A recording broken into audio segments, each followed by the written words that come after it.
Good morning, everybody. Welcome to the corner. What you're looking at, I'm sure most of you know, is the AC Delco Suzuka Japan car by Dale Earnhardt. And years ago, well, first off, I still am and always have been and always will be an Earnhardt fan. He was always my favorite driver in NASCAR.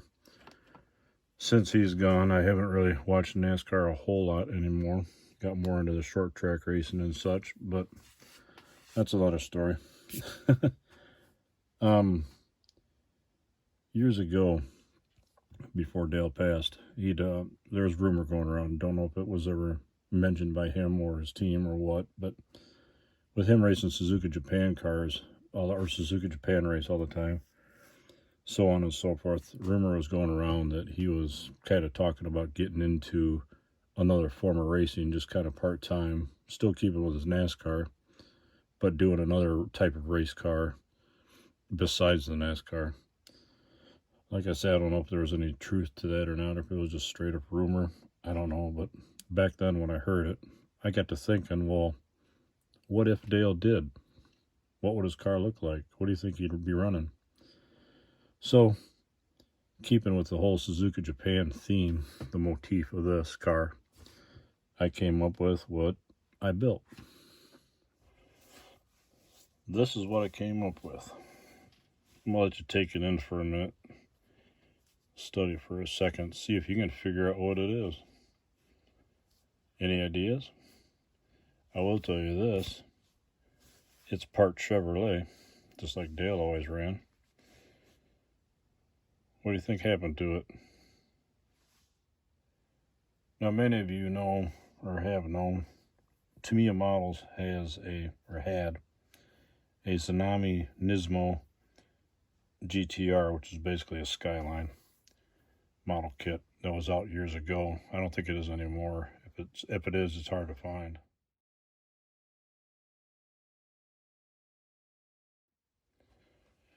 Okay, the picture that I just showed you is what kind of this is based off of, and what I started with, what this is built from, etc., etc. Now, you notice the roof line and the front end don't quite match what's on the box. What I did was took a 2005 or 6, whatever Camaro it was. This roof is cut across the top here, back, across here, and then around the other side, and then right across, about maybe 1/8 inch off the cowl across the front. The roof is off of a Camaro, as is the front end.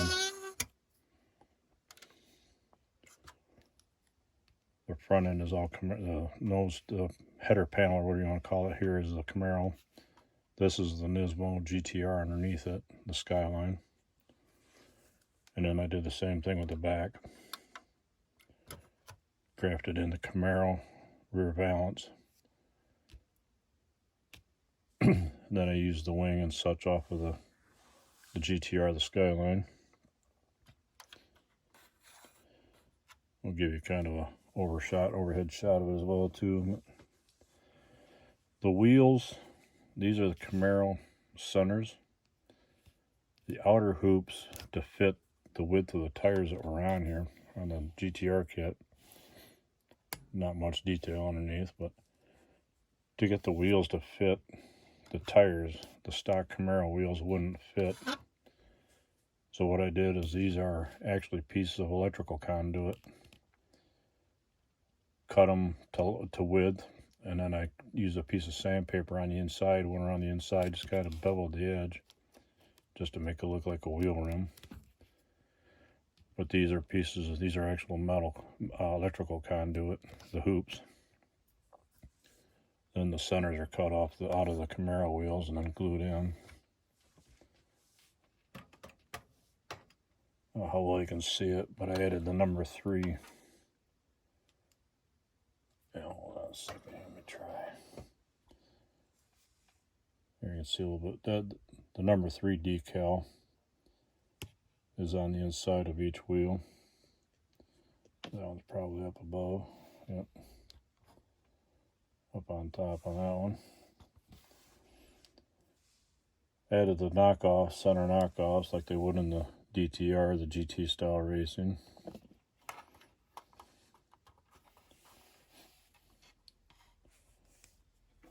And then the hood, like I say, the header panel's cut back about maybe 1/8 inch back or 1/4 inch back. Then it's just grafted on, and then new hood lines or hood jams were scribed into it. All the decals are off of that AC Delco car that I showed you at the beginning of the video. I was able to find an extra set of them, put them in. This is a piece of wire mesh out of Spalding truck supplies. They use that for like the catwalks on the rigs and stuff. I just use it for, I use it a lot for mechanical screening like this and stuff. But. And then let's see here. The mirrors are also off the Camaro. Whoop. Bumping everything here. All the side splitters and such are all off the Nissan. Like I said before, the wing is too. Interior is all off of out of the Nissan. Some of the decals, the GM performance parts, and then the number 3, of course, all came off of the Earnhardt car, along with the signature, driver name, whatever you want to call it. Wrap the number 3 around the rear quarter, just to give it a different look.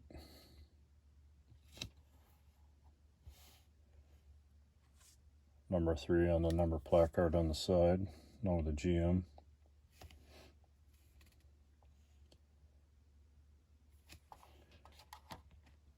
Let's see here.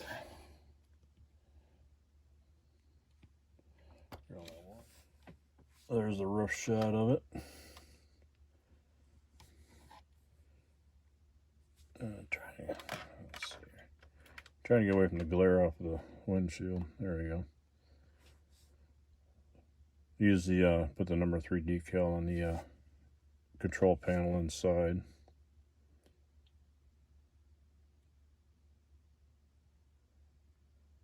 All the floor work on the what is the driver's side on this car, but over there the driver's side goes to the passenger side.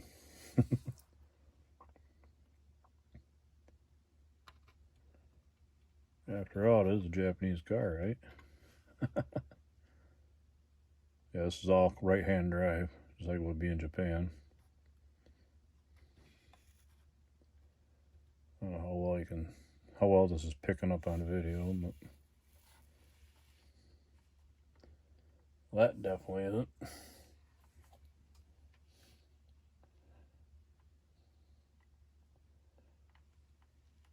Block the light a little bit.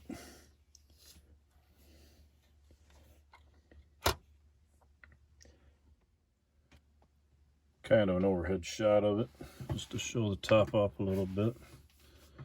These decals were wrapped around like they're draped over the fender, as well as the number 3 in the back.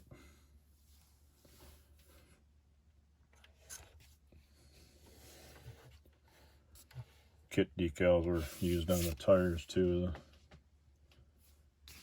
The Potenza Bridgestones.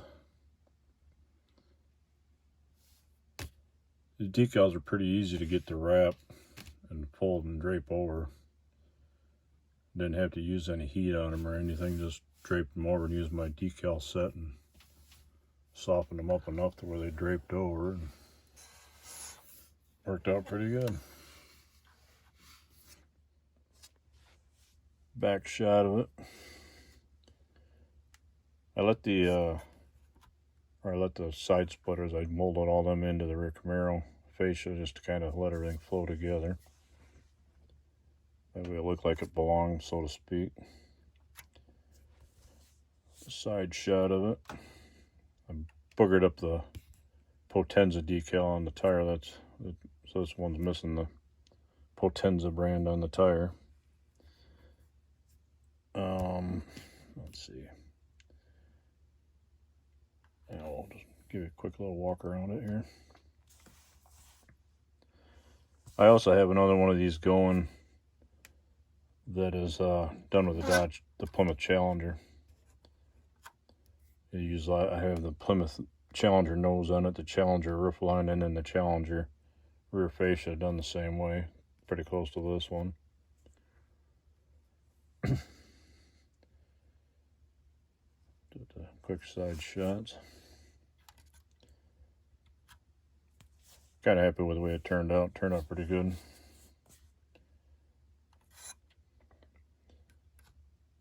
One of these days I'll pull the Challenger out of the box and show you that one as well.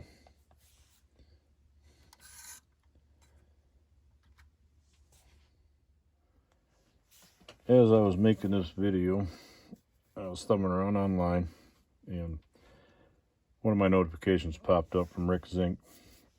I don't know if any of you have heard or not, but Veronica has passed away.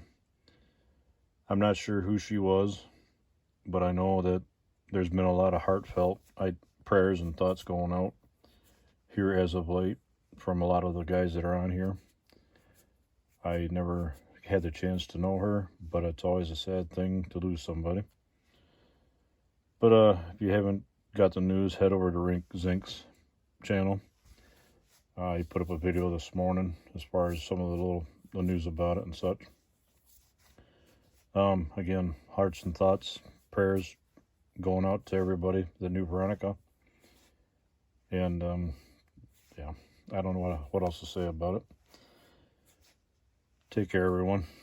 We'll see you in the corner. Take care.